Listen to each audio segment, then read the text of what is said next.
Hi everyone, I'm Danielle Byton, and in this video we're going to be talking about some background information regarding Greek drama since we're starting Euripides' The Trojan Women. So some essential information here includes how these plays were not plays in the way we think of going to see a play or a musical. These were part of festivals or sort of the mandated religion involving the worship of the gods and goddesses. These were meant to sort of pay homage to the gods and goddesses. In most all Greek drama, you have reference to or the inclusion or presence of one or more of the gods or goddesses in the plays. And these were performed at a place called the Theatre of Dionysus. And you see different figures regarding how large it was, how many people it held. That number fluctuates between 10 and 15,000. So that's about the size of Madison Square Garden. So if you can imagine that going to see a major musician, major band in concert, and you are surrounded by 10 or more thousand people, that would have been very similar to the experience in the Theatre of Dionysus. That structure is also very similar to the way we still do that with amphitheaters, arenas, and auditoriums. That is at large because of not just the view that you're getting, but also because of acoustics. And that would have been very important in their world here in the Theatre of Dionysus, because the voices, the acting, it must reach all 10,000 people. I'm going to show you this map to so you can see exactly where we're talking about when we're talking about the Theatre of Dionysus. So we are talking about European literature in this course, scrolling all the way in. We have been so far at the island of Lesbos when we talk about the poet Sappho, and when we talk about if there was a city of Troy, when we talk about the Trojan War. That would have been, we believe, up here in northwestern modern day Turkey. So over here we have Greece, and here in Athens is where we have the Theatre of Dionysus.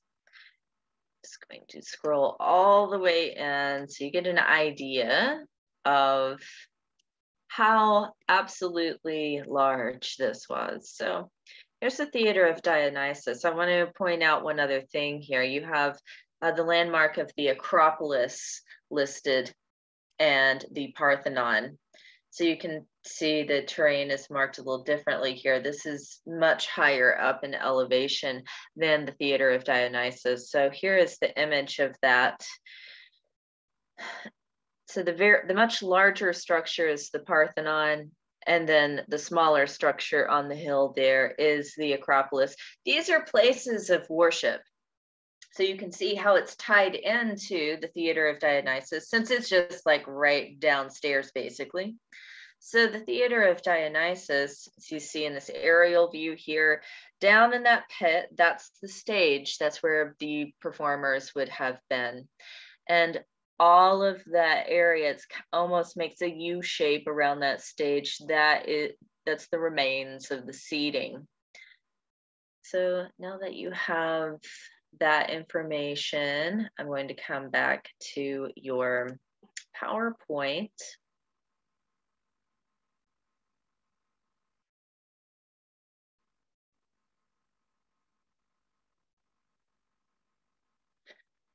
In this world of Greek drama, we only have two genres that involves comedy and tragedy. So comedy, the translation of that means a drunken process.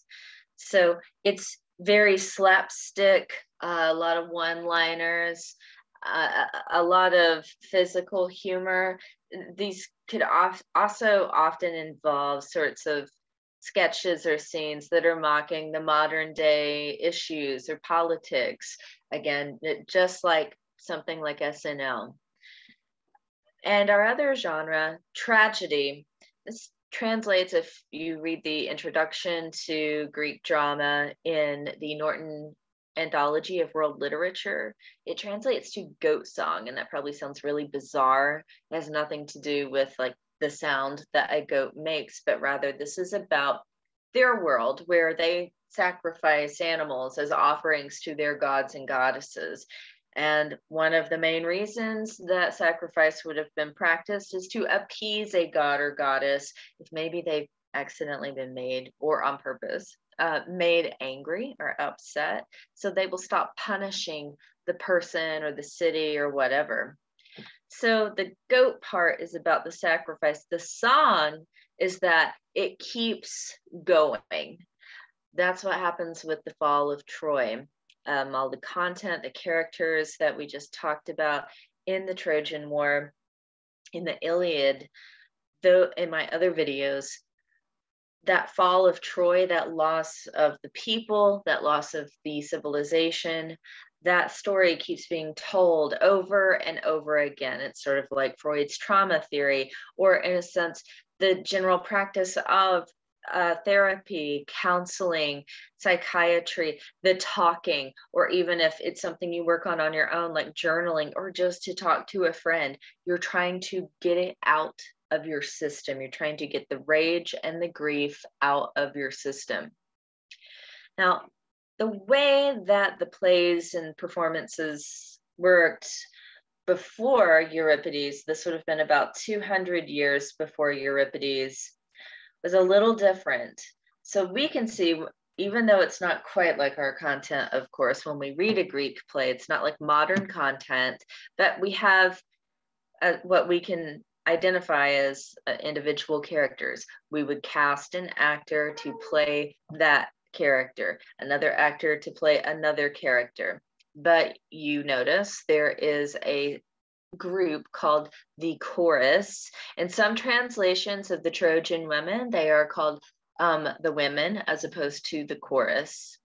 We're going to talk about the chorus on another slide.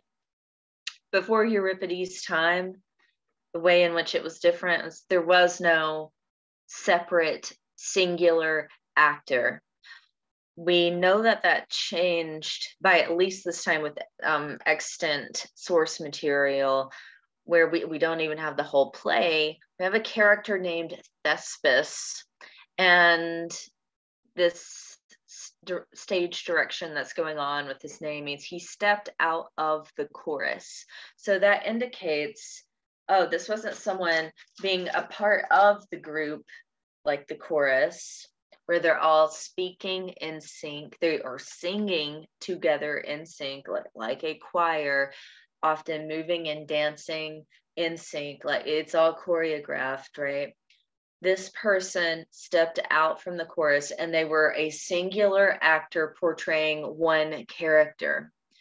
That is what we would refer to as the foundation of Western acting. This is why you have your awards like the Golden Globes or the Oscars. Moving on, just a little bit of how we get from there to here in this whole history involving Greek drama.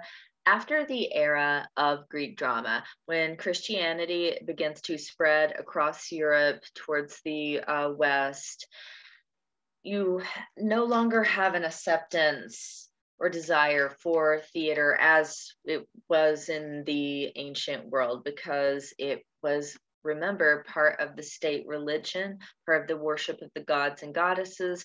And so it's considered a part of idolizing the pagan gods and goddesses. It's banned essentially by Puritan beliefs.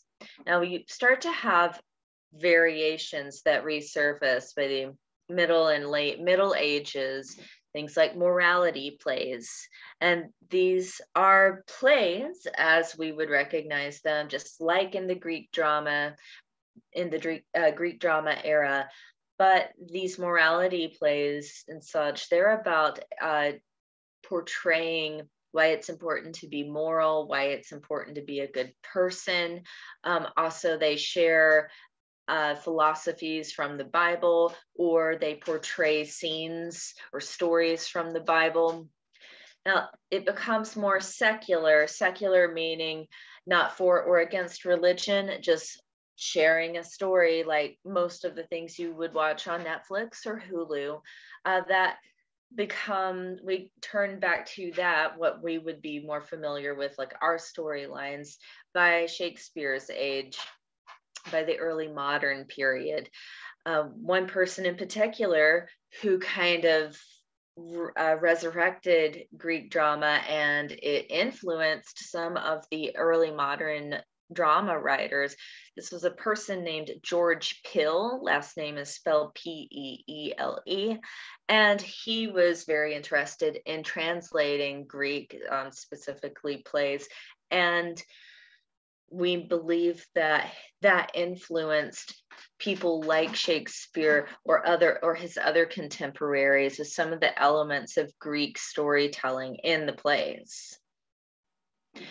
The chorus would have involved about a dozen or so people. And as I said, when I was talking about the character Thespis, these are different people than a character like Thespis. And by the way, the name Thespis that we were talking about, that's where we get the word for an actor, a thespian.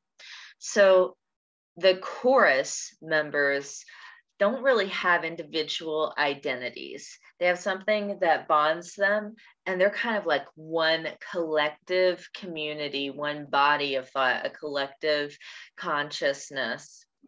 They are often telling us the news about what's happening. They're filling in the gaps of our knowledge of what we see being acted out by the singular actors on stage. A good example of this is the beginning of Romeo and Juliet.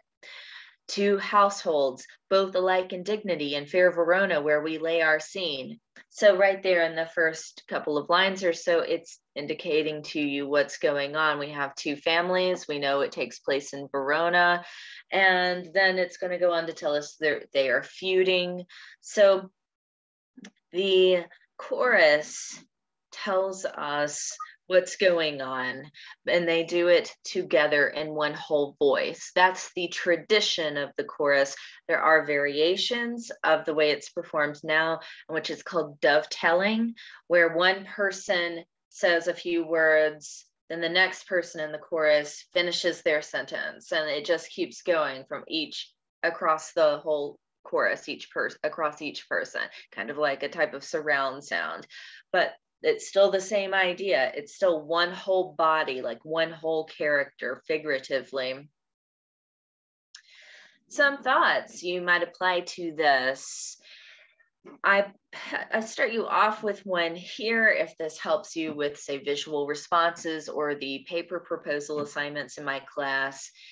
So you can see how there are similarities between this this history of Greek drama and our own entertainment industry. You can break that down further by what are the aspects of science. So, for example, the acoustics of the way the Theatre of Dionysus is built, and then we still build our arenas and stadiums in that way. The culture, so it was part of a mandated religion at that time. Now people go for leisure to go see a concert or a play or a sporting event, or in some cases going to see like your favorite musician or sports team might be religious, but no one is making you do it. It's not mandated like it was in the ancient Greek world. So finally, aspects of civics that could involve things like, well, you have 10,000 people in this space. We have to consider matters of public health and sanitation, or also like, the standards today of how many people are allowed to be in one space per what the fire marshal says, things like that. Aspects of legislation, general rules, small government, big government. So that is all for the background of Euripides, the Trojan women, and Greek drama.